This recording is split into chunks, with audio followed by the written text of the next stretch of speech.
जय हिंद। दोस्तों, अगर बात करें 22 अक्टूबर 2024 की यानी कि कल के दिन की, तो स्टॉक मार्केट में हमें अच्छी खासी गिरावट देखने को मिली है। अब क्योंकि स्टॉक मार्केट में अच्छी खासी गिरावट हो गई है, तो इस गिरावट का इम्पैक्ट भी हमारे म्यूचुअल फंड पर पड़ेगा।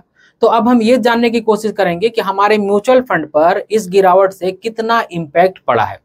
अब देखिए, यूँ तो म्यूचुअल फंड इंडस्ट्री में 5000 से ज़्यादा म्यूचुअल फंड की स्कीमें हैं, तो सभी म्यूचुअल फंड की स्कीमों का रिटर्न दिखा पाना लगभग नामुमकिन के बराबर है।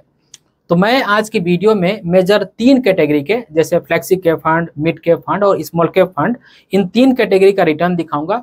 और इसके लिए मैंने 30 म्यूचुअल फंड का चुनाव किया है। ये 30 म्यूचुअल फंड वो म्यूचुअल फंड है जिनका एयूएम साइज सबसे ज्यादा है। तो एयूएम के बेस पर मैंने म्यूचुअल फंड का सिलेक्शन किया है। अगर इन म्यूचुअल फंड की लिस्ट में आपका म्यूचुअल फंड नहीं होगा, तो आप कमेंट सेक्शन में कमेंट्स करके बता सकते हैं कि सर, मेरे म्यूचुअल फंड में हमें इतना गिरावट देखने को मिला है। अब थोड़ा सा ये भी जान लेते हैं कि जब 21 अक्टूबर को और 22 अक्टूबर को स्टॉक मार्केट में गिरावट हुई, तो इसके पीछे कारण क्या थे? क्या इसके पीछे भी एफआईआईस थे? देखिए, एफआईआईस का रोल तो रहता ही है, लेकिन 21 अक्टूबर और 22 अक्टूबर के दिन जो गिरावट हुई है, इसमें पूरी तरह से एफआईआईस का रोल नहीं है। इस गिरावट में ये जो एचएनआईज होते हैं, यानी कि हाई नेटवर्थ इंडिविजुअल और रिटेल इंडिविजुअल, इन लोगों ने माल जम करके बेचा है, इसलिए हमें इतनी बड़ी गिरावट देखने को मिली है। तो यहाँ पे एक बात सत्य हो जाती है दोस्तों, कि कहने और करने में बहुत अंतर होता है। लोग तो ऐसे डिमांड करते हैं, चाहते हैं कि स्टॉक मार्केट गिरे और हम पैसा लगाएं, लेकिन जब वास्तव में स्टॉक मार्केट गिर जाती है ना, तो बड़े बड़े लोगों की हिम्मत यहाँ पे जवाब दे देती है। सबका हिम्मत टाए टाए फीस हो जाता है, जो कि हमें साफ साफ यहाँ पे सामने देखने को मिल रहा है। तो 21 अक्टूबर 2024 और 22 अक्टूबर 2024 के दिन जो हमें स्टॉक मार्केट में गिरावट देखने को मिली ना, इसके पीछे हमारे देश के लोग ही शामिल हैं। उन्होंने ही घबरा करके बेचा है, ज्यादा रोल उन्हीं का है, इसीलिए स्टॉक मार्केट में हमें इतनी बड़ी गिरावट देखने को मिली है। खैर, स्टॉक जिनका भी हो, इन्वेस्टमेंट जिनकी भी हो, उनकी मर्जी होती है कब वो खरीदे कब वो बेचे, इस पर हमारा कोई भी नियंत्रण नहीं होता है। जो डेटा की बात है, वो सभी चीजें मैं आप सभी को दिखा सकता हूँ। तो इस वीडियो में आगे बढ़े उससे पहले थोड़ा सा अपना परिचय भी मैं आप सभी को दे दूं कि मैं अनवर अंसारी एमपी के द्वारा, यानी कि association of mutual fund in India के द्वारा पूरी तरह से रजिस्टर्ड म्यूचुअल फंड का एडवाइजर डिस्ट्रीब्यूटर हूं। मेरे पास एमपी के द्वारा दिया गया वैलिड एआरएन नंबर है। तो अगर आप एक ऐसे व्यक्ति हैं जिन्होंने कभी भी म्यूचुअल फंड में इन्वेस्ट नहीं किया है, कारण कुछ भी हो सकता है, आपको डर लगता हो, आपको घबराहट होता हो, या फिर आपको अच्छा सा सपोर्ट नहीं मिला हो, कारण कुछ भी हो जिस वजह से आपने इन्वेस्ट नहीं किया, या फिर आप एक एग्जिस्टिंग इन्वेस्टर हैं, अब म्यूचुअल फंड से संबंधित किसी भी तरह का आपको सर्विस चाहिए, तो आप इस कॉन्टेक्ट नंबर पर कॉल करके मुझसे जुड़ सकते हैं। तो यही आज की हमारी टॉपिक है कि स्टॉक मार्केट क्रैश टुडे। यहाँ पे 22 अक्टूबर 2024 का डेट लिखा हुआ है, यानी कि 22 तारीख का ही मैं आपको डेटा दिखाऊंगा, और हम ये भी जानेंगे कि इस गिरावट से म्यूचुअल फंड में कितना हुआ नुकसान। तो चलिए लैपटॉप की स्क्रीन पर चल के हम देख लेते हैं 1 बाय 1 30 म्यूचुअल फंड की रिटर्न, कि किस म्यूचुअल फंड में हमें कितना नुकसान देखने को मिला है। तो अब आप देख सकते हैं, हम आ गए हैं लैपटॉप की स्क्रीन के ऊपर। एक बार फिर से मैं आप सभी को याद दिला दूं कि जिन भी म्यूचुअल फंड का रिटर्न मैं आप सभी को दिखाने जा रहा हूँ, उन सभी म्यूचुअल फंड का सिलेक्शन मैंने एयूएम वाइज किया है, यानी कि अपनी कैटेगरी में जो 10 सबसे बड़े एयूएम साइज वाले म्यूचुअल फंड की स्कीम थे उनको लिया है। और मेजर मैंने यहाँ पे 3 कैटेगरी लिया है, एक फ्लेक्सी कैप फंड, एक मिड कैप फंड और एक स्मॉल कैप फंड। आप यहाँ देख सकते हैं कि 1 डे का हम रिटर्न देख रहे हैं, यानी कि 22 अक्टूबर को जब स्टॉक मार्केट में गिरावट हुई थी, तो उसका कितना इम्पैक्ट हमें देखने को मिला है, वो हम यहाँ पे चेक कर रहे हैं। और सबसे पहले बात करेंगे HSBC स्मॉल कैप फंड की। तो आप यहाँ देख सकते हैं माइनस में रिटर्न है 3.5% का, यानी कि 3.5% का। जितने भी म्यूचुअल फंड की स्कीम है, आपको उन सभी में हमें माइनस में ही रिटर्न देखने को मिलेंगे। कैनरा रिव्यू को स्मॉल कैप फंड की बात की जाए तो 3.4%, यानी कि ऑलमोस्ट कह सकते हैं कि 3.5% के आसपास की हमें गिरावट देखने को मिल रही है। कोटक स्मॉल कैप फंड में देख सकते हैं 3.2%, यानी कि ऑलमोस्ट 3.25% के आसपास की गिरावट देखने को मिल रही है। बंधन स्मॉल कैप फंड में भी अगेन उतना ही गिरावट है 3.2% का, जिसे आप कह सकते हैं कि लगभग 3.25% के आसपास की गिरावट हमें देखने को मिल रही है। क्वांट स्मॉल कैप फंड में देख सकते हैं 3.1% का, यानी कि कह सकते हैं कि 3% से थोड़ा सा ज्यादा गिरावट हमें देखने को मिल रहा है। Nippon India small cap fund में भी अगेन उतना ही गिरावट है 3.1% का, यानी कि 3% से थोड़ा सा ज्यादा। डीएसपी स्मॉल कैप फंड में भी उतना ही गिरावट है 3.1% का, यानी कि 3% से थोड़ा सा ज्यादा। फ्रैंकलिन स्मॉलर कंपनीज में देख सकते हैं, जो कि स्मॉल कैप कैटेगरी का फंड है, इसमें एग्जैक्ट हमें 3% की गिरावट देखने को मिल रही है। HDFC स्मॉल कैप फंड की बात की जाए तो 2.8% यानी कि 2.25% के आसपास की हमें गिरावट देखने को मिल रही है। कोटक इमर्जिंग इक्विटीज फंड की बात की जाए तो 2.6% यानी कि 2.5% से थोड़ा सा ज़्यादा गिरावट हमें यहाँ पे देखने को मिल रहा है।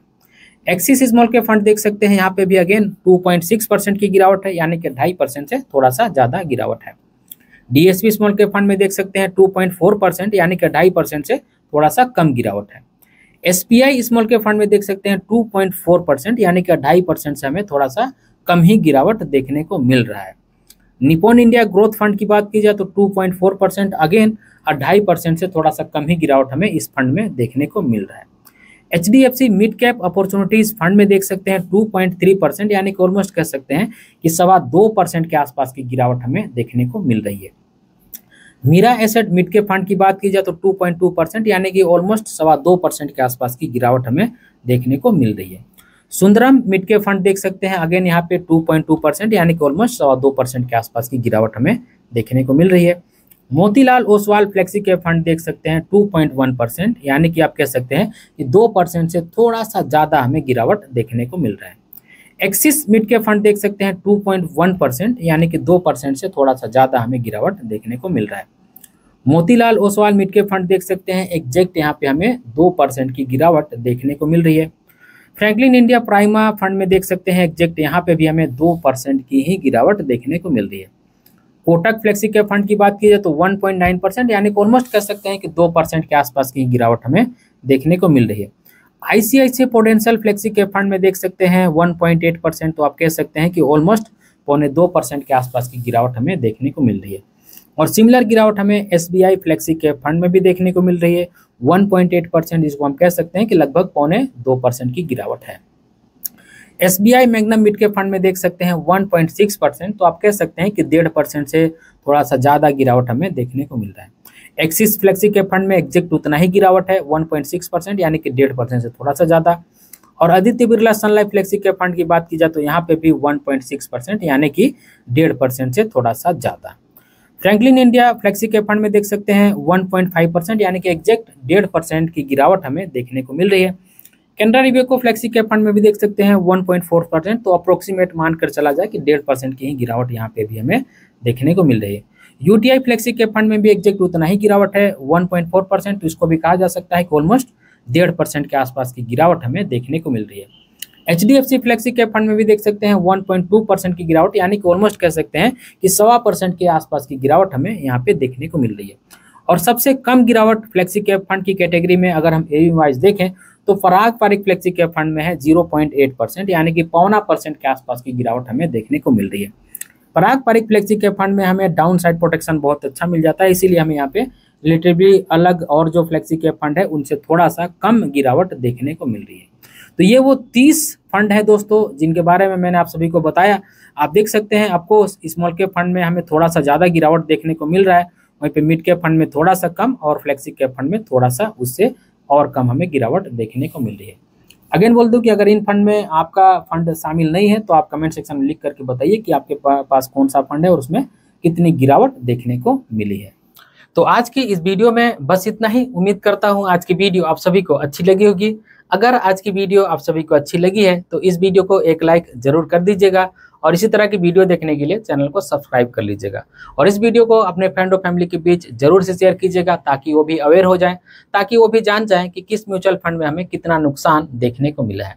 इस वीडियो के आखिर में बस मैं आपसे इतना ही कहना चाहता हूँ कि अपना और अपने फैमिली का बहुत ख्याल रखिएगा। मैं मिलूंगा इसी तरह के किसी और वीडियो में, तब तक के लिए बाय।